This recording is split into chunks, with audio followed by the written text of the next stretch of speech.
So we've clearly messed around with mystic things and magic for far too long, and we are going to create a wizard in an advanced fighting fantasy.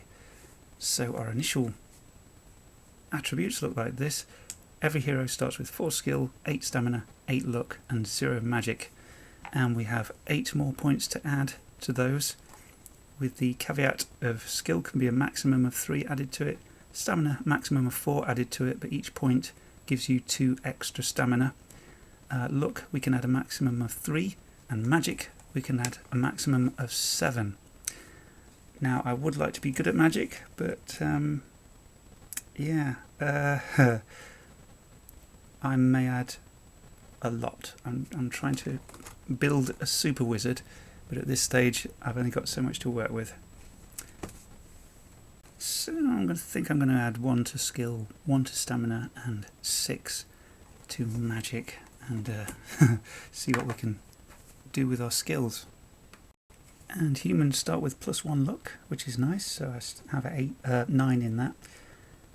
Now heroes receive 1 point in the following special skills for free: world law, city law, religion law, and 1 other movement or stealth special skill. And we also gain the following language special skill: common speech, 4 points.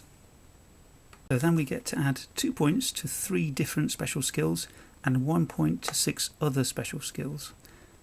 We can add these extra bonuses to the skills we already have from being human. So let's try and work some magic with these. And I can choose a talent, and I'm going to choose familiar. So this is Nathaniel, my parrot. He will accompany me on my adventures. Then we have to think about our social scale, and we're a sort of apprentice wizard kind of thing, so I'm guessing we'd be about 4, clerk or witch, because we're not some super duper wizard or anything, but let's say 4. And we have to calculate our magical points, which we can spend on our spells. We get 2 magic points for every point in the magic characteristic, which is 6, so we start with 12 magic points. Nice that it's not eating away at your stamina like the old version of Advanced Fighting Fantasy. And finally for our equipment, we start with 4 gold pieces, 1 weapon that the hero has a special skill in, so a staff, leather cuirass if the hero has the armour special skill, we don't, a lantern and a flask of oil backpack, provisions amounting to 2 meals, and a potion of stamina, magic or luck. I might go with stamina actually. Yeah, because we've not got much of it. Actually, as a wizard, I'm going to go for a magic potion instead. And of course I get a spell book. Now, for my minor magic, I get 3 cantrips for each point I put into my minor magic skill, so I choose 6. Actually, I also get 2 magic points for every magic wizardry skill point, so I shall increase that. And we can learn spell levels equal to double our magic plus our magic wizardry, so we've got 16 spell levels to play with. We can't choose anything above level 4, but I think we've got some fun toys to play with there. I want Algernon to investigate a magic school, and perhaps there's some kind of mystery there, so I'm going to have a go with this at creating this magic school, Academies of the Arcane, with some gorgeous artwork in it. So if we do a D66 or whatever, I'll do black as the 10s and white as the units, and if we do a D666 like this one, well, we'll see, won't we? Is that a misprint? Maybe. Oh no, I guess the other 6 is across here, so that will be the extra 6 to go across there, I guess. Right, so what is this school called? 4 to 5, 42 and 5 is Rookweld. And we've got the beginning of the school title, which is a D26 table, because of course it is. So let's say that's 1 and 5, that is tower.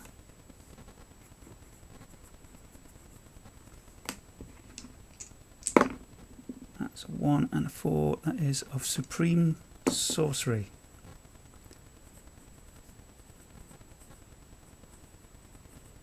Now sorcery is a separate magic school in Fighting Fantasy, but we might not deal with that. D36 campus appearance. 22 is brilliantly painted temple complex depicting all the majesty of mythical void-dwelling creatures in fresco. Pyres of white fire line the stone corridors of the ground. And interior aesthetic. So that's 2 and 4 is open concept, temple-like, high ceilings, ablutionary pools, pillars towering with grotesque designs, and far too many candles. A notable nearby location is 35, smogged, choked cityscape. The people here are as cruel and uncaring as their architecture, and only slightly warmer. And the school is built on top of this smog-choked city. So perhaps there's some, if this is like a light, airy sort of temple kind of thing, perhaps the people in the city are somewhat resentful towards it. How are these people dressed in this temple type magic school? 45 is sky patterned comboy, beaded veil, long pointed toed boots. So dressed like the sky. Okay. Where we could get some kind of plot. So with a D36, that's a 26, that's the Gary Con symbol. A mate brought that from Gary Con back. Established far in the future, only existing here in the present past through the cosmic influence of the founder, who is said to be among the student body right now.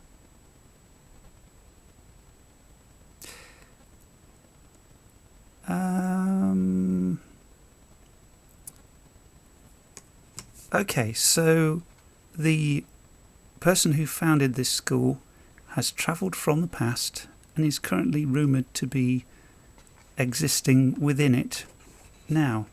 So it mentions the school rumours table.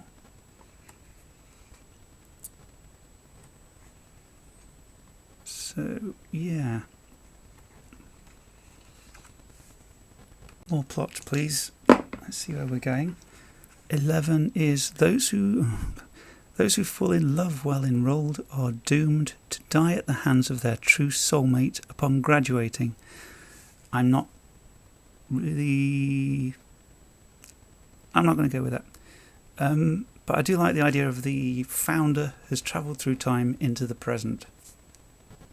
So I think these would be the kind of cheery chaps that would guard this school atop this resentful, smog-choked city below, where we have just come from. We have arrived, perhaps on some kind of magical vehicle, like a golden barge or something, seeking this school out, this Rookweld, the Tower of Supreme Sorcery. These characters are here. These trees are no doubt magical, just to wind up the residents of the city even more. I've got the one-page GM thing here. This is the one-page solo engine, so I'm going to try and grab a plot hook because we know a little bit of background. Recover something valuable, that makes sense. What would be our adversaries? Guardians. Well, these chaps look like guardians. Rewards, well, getting the cool magical thing. Money or valuables, it's going to be a magical treasure, I would have thought, that's valuable to us. We've got an item generator, which I'll look at in a second. Okay, So we've got a D36 table to work with, and we are looking at this. More crazy art there, that's fantastic. So let's roll on the first column, which is the 13 is the flesh warped. Sounds good. 36. The flesh warped crown of the Elder Kindred. The flesh warped crown of the Elder Kindred. No doubt brimming with magical power. We've discussed these. There are void dwelling creatures in frescoes, so having a flesh warped crown of the Elder Kindred sort of fits really. So what we're going to do, we would have written ahead, I think. We are a scholar of magic. We are seeking to increase our knowledge, of course. This place is very famous. It's the Tower of Supreme Sorcery, and we are going to approach these guardians, knowing that we have written permission from the principal to be here and perhaps research in their library or something. Told Nathaniel to be on his best behaviour, so what kind of mood are these guards in? Oh, they're in a good mood. I think we're probably going to get in okay. So we present our credentials. We have a letter from the principal of the Magic College, and I think they're going to probably let us in. Oh, we broke their tree. In such a good mood, I'm not even going to roll for that. So they do let us in. We do have clearance after all, because they're so feeling so positive. We're clearly not from the Undercity, so we have travelled here from another sphere, as it were. So we are able to gain access. Now there are lots of wizards and students and scholars around here inside the magic school, and there are lots of different card decks to generate stuff available, but I've got these and they seem to work okay, so I'm going to draw a few, maybe 3. I'll draw 2 and then I'll see how I feel, to see how this item I'm trying to find is concealed, what I need to do to get it.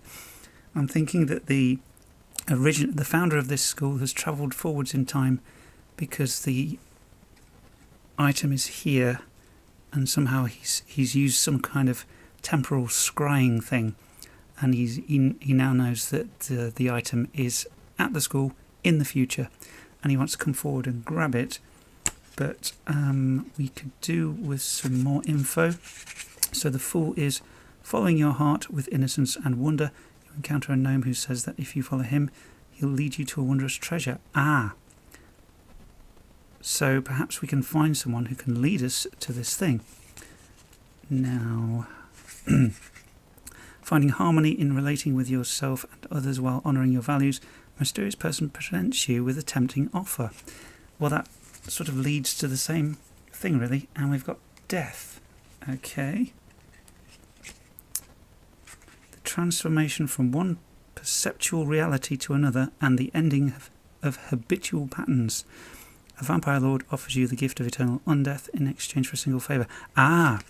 So this founder of this school has travelled forward in time, and perhaps there's only a certain amount of time he has. Perhaps it's a temporary thing. He can't remain in a time that isn't his own because of the method he used. He wants this flesh-warped crown of the Elder Kindred in order to take it back in time and use it to prolong his life or give him immortality, and that's why he's here in disguise. However, the other 2 cards mean that somebody can lead me to this item. So this guy here, we shall call him Grimble.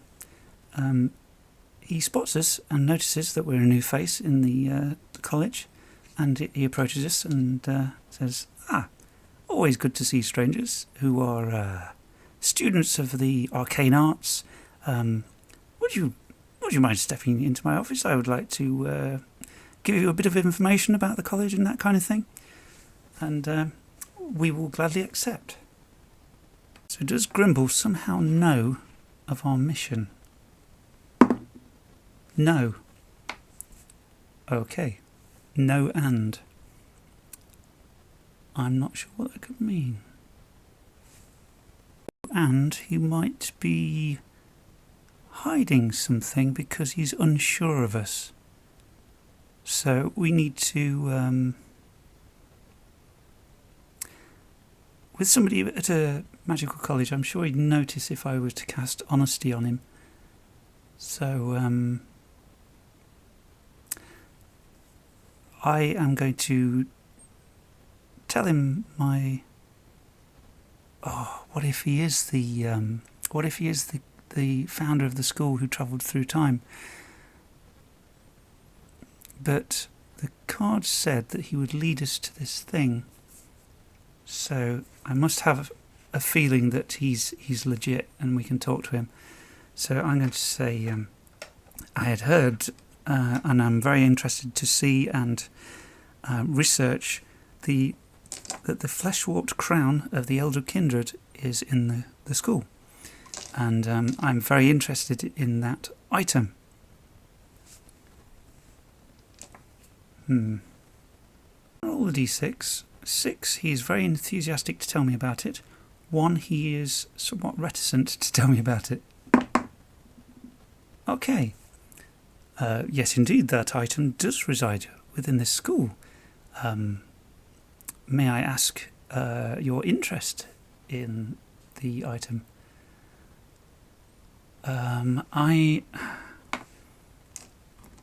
He's been okay with us so far.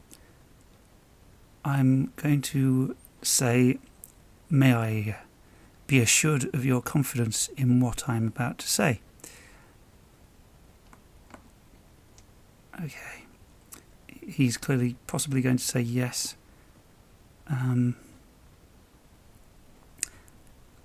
We've got to be cagey. I'm going to say, would you object, as this matter is somewhat delicate, if I were to cast honesty on yourself and you were to cast honesty on myself, so that we could be assured that we are speaking plainly?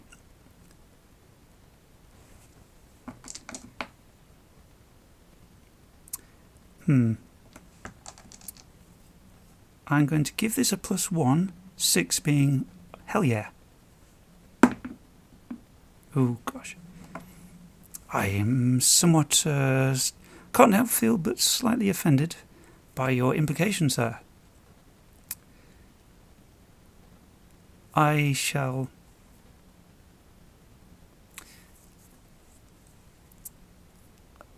say I did not mean to offend you. Not by any means. And I shall, as a show of good faith, I shall cast honesty upon myself.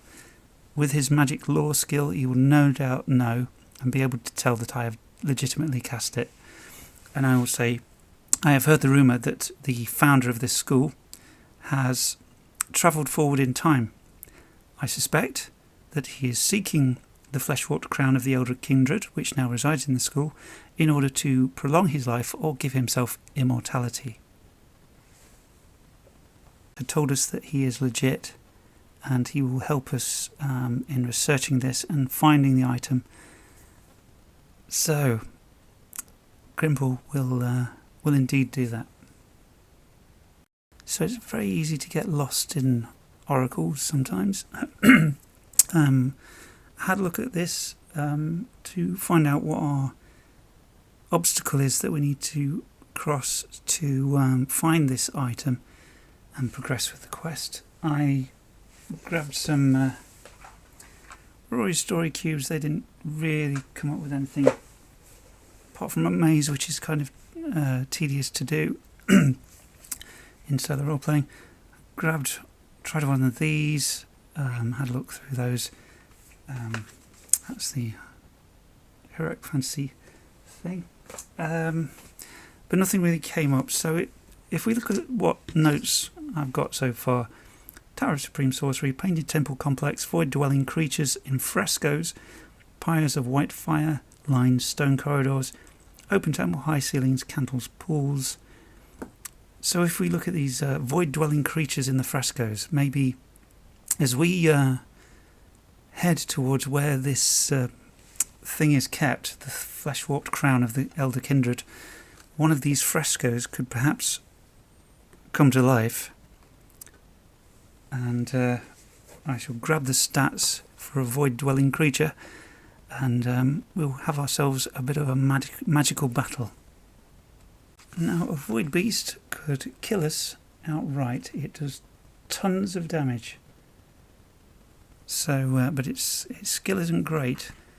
So we don't want to go toe to toe with it over a few rounds. We need to deal with this one way or another very, very quickly. Look nervously at Gimbal and roll on this random spell chart and just ask him, what have you got up your sleeve? 15, that is Call the Dooms. That's a spell he's got on his mind right now. Let's have a look at that, page 22. It sounds good. The wizard enters into a fugue state in which they see the most improbable and terrifying of dooms before planting those terrors in the minds of an unfortunate target. Target tests luck or skill for enemies, or is slowly overcome by a nagging anxiety that all their deeds led to this ruin. Lasts for 1 week or until the target succumbs to a calamity of their own making. Okay. He is an NPC, so he's probably going to be able to cast that, because I've not thought up stats for him yet. Okay, this Void Beast is going to have to make a luck check. Or they'll be overcome by the feeling of terrible doom that they've done something awful. But then they are a Void Beast, so it's probably all they do. But can his spell mess with its mind? It seems weird that their skill is so low, but it is, so... 7. Okay, it's starting to doubt itself. So, I think we might be able to sneak past while it's confused. I'll roll with my sneak, which is 6. Otherwise we're going to have to think of something else. Oh, yes. We are able to sneak past the fresco Void Beast come to life, which is now filled with existential dread. So, indeed, the founder has appeared, made herself known. This is Lynette Bovarian, and she has 5 random spells. So, 52, 44, 54, 31, and finally 44. So let's just find out what... Oh, 44 again, reroll that. 65, okay. Okay, there's no messing about here. We go missile, magic, hand to hand in that order. Nobody's firing a bow at anyone, so I'm going to spend 4 magic points and cast Lightning Bolt. Lightning Blast, sorry. My skill that I need to roll is 8 or less. Wow. Okay. 2d6 plus 2 damage. Seriously? Okay. She is down to 9 stamina with a zap from that. What's my little friend going to do? Let's roll a random spell for him. 23. Okay, denounce. The wizard shouts a damning tirade, framing the target as undeserving of respect, love or joy. The target, or those who hold the target close to their heart, has -2 to all rolls to prove the value, strength or goodness of the target. Lasts until the following sunrise. So basically she gets -2 to her skill from now on. That is not bad. Or for which of her 5 spells she's going to cast. That is 5. That is Word Feaster. Let's see what that does and if it makes any sense. Okay, she casts that on me.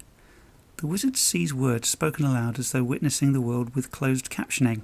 They may eat any number of words, removing those words from the vocabulary of their target. The target still thinks they're speaking properly. So basically, she could remove one of the magic words from one of my spells. I get to test luck, don't I? Do I get to test luck? I would have thought so.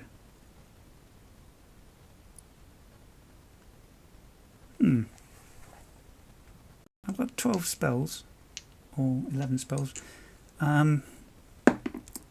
So it's 7 to 12. 8, spell 8. Which one is that?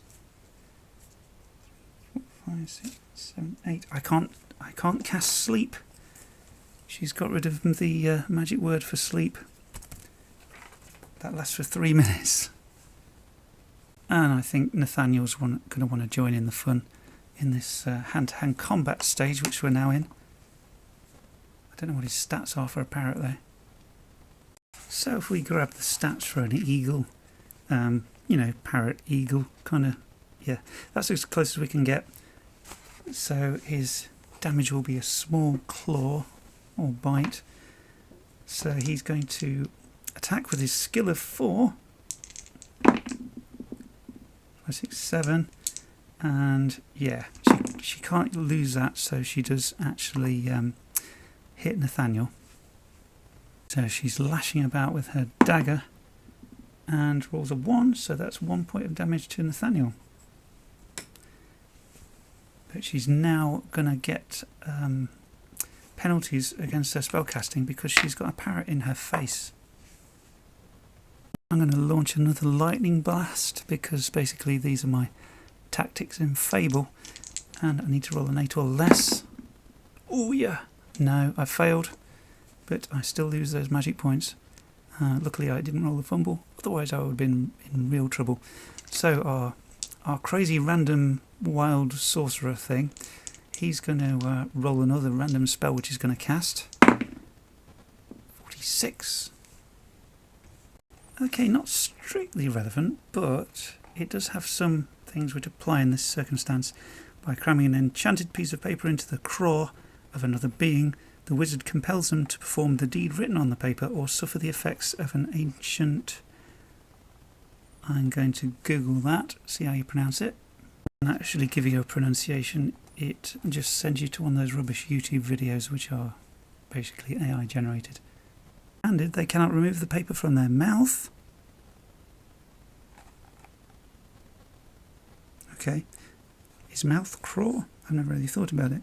If they act against the demand, all drinks curdle, birds view them as ample toiletry. And petty misfortune dogs their step. If a target would be subject to multiple instances of Oathbind, the newest one invalidates prior ones. Those without teeth or possessing fully emerged wisdom teeth are immune to this spell. What? Anyway, basically, he's cast a spell, and therefore Nathaniel is going to get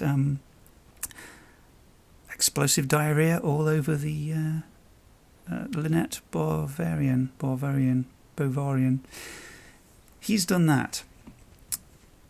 So, she will now retaliate with one of her random spells. So, of the 5 that she's got on her sheet, She goes for Fool's Errand.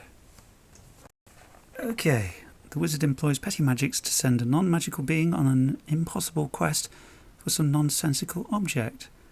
A wand lengthener, a pneumatic demon puller, perhaps. The subject tests their luck or skill for enemies to doubt the legitimacy of the quest. There is a 1 in 6 chance that the nonsensical object actually exists. Non-magical being. Does that refer to me because I'm a wizard? Or would that refer to Nathaniel? So Nathaniel is going to, because she's been pooped on, she's really annoyed with Nathaniel, so she's going to cast this Fool's Errand on him. He's going to have to roll a 4 or less. Oof, no. So is there a 1 in 6 chance that this could be legit, a real thing? No. So Nathaniel flies away looking for a pneumatic demon puller or something. So we've lost his excellent melee attacks. But that was her spell, so I'm continuing to spam the lightning bolt button.